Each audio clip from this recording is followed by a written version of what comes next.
ay diir a ngi nii ñu di ci wax li may njëkk a def mooy rafetlu teewaayu suñu ay collègues yoo xamante ni di wane ni lii du mbirum syndicat du mbirum Massamba ak Mademba mbirum ñi liggéey université yëpp la muy étudiant muy PATS muy jàngalekat ñun ñëpp ñoo bokk université bi te mbir mi nag léegi dafa mujj doy waar li am mooy mandat recteur bi fi nekk dafa jeex conseil d'administration bi waroon lancer appel bi nee nañu duñu lancer appel bi ndax te ñoom nee nañu dañ ko li ñuy woowee reconduction tacite maanaam dañ ko joxaat beneen mandat te kenn waxu ko loolu xel mënu ko nangu nag ay enseignants taxaw fii di ñaxtu tamit ñaawlu li fi ne mooy ni recteur bi nee na demul conseil d'administration bi tamit nee nañu lancé wuñu appel à candidature bi léegi loolu blocage kese lay indi ni ko sama naataango bi waxee ñun ci suñu wàllu bopp moom recteur amatu fi léegi dañu bëgg kii di ministère wala autorité gouvernementale bi ñu wax ci conseil d'administration bi nga xamante ni ministre bi ci boppam nee nañu dañu karan léegi bu ñu constaté ni dañu karan ñooñu dañ leen war a wàccee indi fi beneen kuréel ñaar mooy ñu wax nag ci nomination kenn koo xam ne dina ñëw fii mën a fii jàng mérité na lu gën te respect des textes nag moom moo yëkkati nit ñi fii université mooy fi nga xamante ni texte dong moo koy doxal amul Massamba amul Mademba amul kii laa xam tële laa xam ñun li ñu xam mooy texte yi li ñu wax dafa leer ministre bi wax ko ba mu leer kon léegi ñun li ñuy xaar mooy jëf maanaam li ministre bi wax ñu doxal ko ba nga xamante ni ñu mën nag ñun tamit delluwaat ci liggéey bi te tamit seet nag problème yi nga xamante ni déjà yi fi nekk dafa bëri ñu war ko lijjantiwaat kon maa ngi daaneele fi nga xam ni mooy ni lii benn action la ni ñu ko annoncé woon léegi jàngalekat yi nga xamante ni waxuma sax syndicat bi wala syndicat bale mais jàngalekat tout ak tamit kuy liggéey ci université kuy jàng ci université xeex bi war na la soxal bu ko defee ñu ngi pare ñun en tout cas su dee gisuñu nag loo xamante ni mettre na fin ci situation bi rek ay action ñu ngi koy pare ba nga xamante ni en tout cas ci li ñu yoon may ñu mën a fexe bi nga xamante ni suñu université bi dellu ci yoon c'est-à-dire restauration de la loi et des textes ci biir université bi ndaxte am na yeneen université yoo xamante ni même période que UCAD lañ leen taxaloon recteur te ñoom def nañ appel ak yëpp kon lu tax UCAD mooy fi nga xamante ni texte ci bunt bi lay yem du dugg ci biir loolu nag lañu nanguwul te duñu ko nangu benn yoon donc foofu lay conclure léegi ñu ngi xaar la part des autorités ñoom la ñuy déglu nag te ñu ngi leen di déglu nag ay jëf daal la ñuy xaar.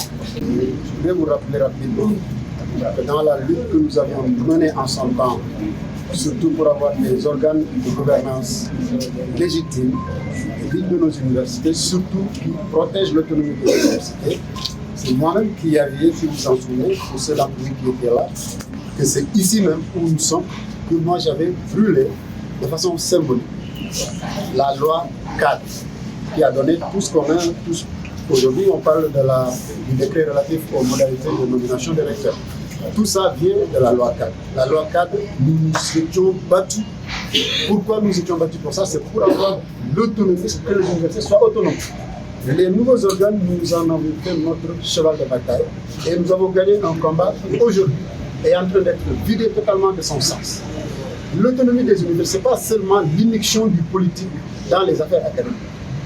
C'est aussi et surtout le fait que les autorités académiques qui sont en place ne puissent pas s'arroger le droit de tout faire, y compris aller à l'encontre des textes en vigueur. Or, qu'est-ce qui se passe actuellement dans notre espace? C'est que depuis 17 jours, aujourd'hui, 17 jours, cette université n'a pas de recteur. Il n'y a pas de recteur ici, je vous le dis clairement. Le mandat, il est terminé depuis le 22 juin. Il n'est pas recteur. Ça veut dire que les actes qu'il peut prendre ici et là n'engagent que lui. Personne, que ce soit étudiant, enseignant ou parti, ne doit respecter ces décisions qui ne reposent sur absolument rien de légitime ni rien de légal. Je rappelle, parce que là, on a entendu des arguments qui relèvent du judo juridique qui n'a aucun sens. qu'est-ce qu'une reconduction tacite? Tacite, ça veut dire quoi? Ça veut dire que, oui, ça peut se passer de bouche à oreille, et puis surtout, il n'y a rien qui acte ça. Alors, pourquoi on écrit des textes? Pourquoi? Ça n'a aucun sens. Le recteur de l'UCAD a été nommé dans les mêmes conditions que l'ancien recteur de l'université Assane Seck de Ziguinchor, dans les mêmes conditions que l'ancien recteur de l'université Alioune Diop de Bambey, dans les mêmes conditions que l'ancien recteur de l'université Gaston Berger de Saint-Louis. Je vous rappelle que l'ancien recteur de l'université Gaston Berger de Saint-Louis, 100 jours avant la fin de son mandat, il a dit « Mon mandat est terminé, faites l'appel à candidature ». Ici, on a dépassé les 90 jours, il s'est même offert un bouillon de 17 jours. Jusque-là, aucun appel à candidature. Voilà la carence du conseil d'administration que la tutelle devait comprendre. Depuis le 22 mars, j'avais compris, le jour où le ministre est venu à cette université, c'était le 22 avril. J'ai fait un peu, regarder la symbolique de la date, je me suis dit, ok, moi j'ai tout compris. Le 22 avril, eh bien, 22 mai, 22 juin, 22 juillet, terminé. Mais voilà que jusqu'au 8 août, le recteur est là, il n'y a pas d'appel à candidature, on n'a pas entendu qu'un comité de validation et de sélection a été mis en place. Ça, c'est la prérogative du ministre à arrêter, on n'a pas vu ça. Ce qui fait que nous sommes dans une situation totalement inédite dans cet espace, comme Sylvestre l'avait rappelé, qui est quand même un phare de l'université Cheikh Anta Diop, c'est de la lumière. Ce n'est pas n'importe quelle université. Donc, Aly Mbaye, le recteur, pour ne pas le nommer, il ne vient pas de la planète Mars. Il ne vient pas de Jupiter, il vient de la Terre. Les autres recteurs qui ont été nommés dans les mêmes conditions que lui, dont les mandats sont terminés et pour qui les appels ont été lancés, eh bien, lui, on ne doit pas attendre une seule seconde. Surtout que la façon dont il a géré cette université, on le sait tous, c'est que du conflit. Et justement, quand on n'avait rien pu dire, quand il était nommé, parce que c'était la prérogative du président, on savait que quand il était dans un autre établissement, sa gestion c'était des conflits du début à la fin. Quelqu'un comme ça, vous l'amenez à la tête de l'institution universitaire, mais les conflits qui étaient, on va dire, petits, mais il les multiplie et les agrandit à X. C'est ça qu'on a vu. Donc c'est fini. Maintenant, on n'a pas de problème avec Ali. L'appel à candidature ne l'exclut pas. C'est d'ailleurs ce que nous ne comprenons pas. On vous dit on va procéder à un appel à candidature, mais qui veut, il n'a qu'à envoyer son dossier. Si Ali veut rempiler, il envoie son dossier, point.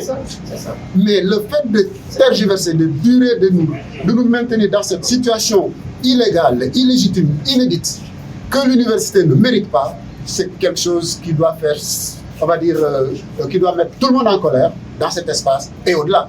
Et c'est là que nous blâmons, moi personnellement je blâme le ministre de tutelle, parce qu'il devait comprendre depuis avril, quand le conseil d'administration n'avait pas procédé à l'appel à candidature, il devait comprendre que la carence on allait forcément arriver à la carence, parce qu'on allait sortir des 90 jours que le décret, dont le décret passe. Et c'est dans cette situation que nous sommes. Qu'est-ce qu'on attend? Qu'est-ce qu'on attend? La tutelle est blâmable. Le conseil d'administration, moi je n'en parle même pas. Parce que justement, il est même possible de dissoudre le conseil. Le conseil, quand il est carent, il peut le dissoudre. On peut certes nommer un recteur intérimaire, mais on peut parfaitement dissoudre le conseil parce qu'il est carent. Il a montré qu'il n'est pas à la hauteur des événements. Par conséquent, il peut et doit être dissous. Quitte à mettre en place, à nommer un conseil intérimaire, le temps de régler, on va dire, cette affaire-là, pour qu'après on puisse passer aux choses normales. Voilà. Là c'est une action spontanée qui a été, on va dire, décidée il y a juste 2-3 jours. Ça veut dire que si d'ici à quelques temps nous n'entendons ni nous voyons absolument rien, nous allons formaliser ce truc-là, appeler à une véritable mobilisation pour que le jour où on reviendra ici, quiconque se trouve ici, à un bureau où il ne doit pas être, eh bien, qu'il sache que ce jour-là, nous-mêmes, nous pouvons l'enlever de là, sans pour autant violer les lois. Parce qu'ici, on ne doit pas être là sans être en phase avec les textes en vigueur. Or, actuellement, le recteur, il est là parce que simplement, il veut être là et par la complicité de certaines personnes qui sont, qui sont connues. Et c'est ça qui est dommage. Voilà. moi, personnellement, je n'appliquerai aucune décision venant du recteur actuel parce qu'il est illégalement en place. C'est-à-dire qu'on parle souvent d'expédier des affaires courantes. Dans le cas de l'actuel recteur, cela pouvait être dans la période de fin avril au 22 juillet. On a dépassé cela. C'est-à-dire que lui, il n'est même plus en mesure, il n'est pas dans la situation de quelqu'un qui devait pouvoir gérer les affaires courantes. C'est fini pour lui. Donc la question, elle est simple. On ne doit pas, on ne peut pas et on ne doit pas accepter ou mettre en œuvre les décisions. Moi, j'invite tous ceux qui sont au niveau de l'espace universitaire, qu'ils soient enseignants, chercheurs, PATS, étudiants, à ne pas du tout mettre en œuvre quelques décisions que ce soit venant de l'actuel recteur parce que ce sont des décisions illégales. Donc ça veut dire qu'on va aller vers une situation d'impasse.